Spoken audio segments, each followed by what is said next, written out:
Hi, my name is Jen. I'm with Getinge, and today I'm going to go over just a couple of basics on cardio help. I know most of you are probably already familiar with this device. So basically, this screen shows our flow in liters per minute and our RPMs up here on the top of the screen. Regardless of what tab I choose at the bottom, I'm always going to have my flow and RPMs on the top of the screen here. So I'm going to come back to that second tab. Just below our flow, we've got our venous pressure.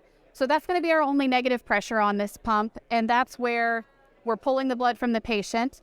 Our happy place is -75. If you go more negative than that, we're worried about hemolysis and potential cavitation of air.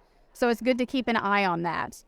The next number down is our P internal, our internal pressure, and that tells us about what's going on inside the oxygenator if there's a pressure buildup internally there. Directly underneath that is our delta P. We have a saying, if your delta P doubles, you might be in trouble. And so again, that's talking about a resistance building up inside our oxygenator.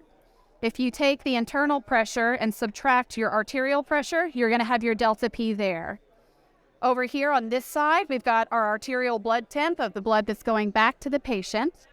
And then right below that, we've got a real live SvO2 reading. The next tab over right here is our blood parameters screen. So right underneath our flow and RPMs, we've got venous blood temp and arterial blood temp. So if you're using a heater cooler device, you can see if you are adequately controlling the temperature of your blood. Below that, we've got hemoglobin, hematocrit, and SvO2. That comes from our venous probe. It also gives you the venous blood temperature as well. We have a few limitations to that. If your hemoglobin falls below 5, if your hematocrit falls below 15, or if your SvO2 falls below 40, or if you are on VV support and you are recirculating to where it's hitting 100, it's going to light up this top status bar in a yellow color and tell you that those numbers are out of range. The next tab over looks like a little ambulance. That's our transport screen. So it's basically flow, RPMs, venous pressure, and SvO2. The font is a little bit larger. So if this is positioned by the patient's feet and you're at the head of the bed in the back of an ambulance, you can see it more easily from a distance. The next tab over looks like a little chain link, and that is our intervention screen. That is the only screen where you can access the venous and arterial bubble detectors. And that's where you can go to clear those if those have been triggered.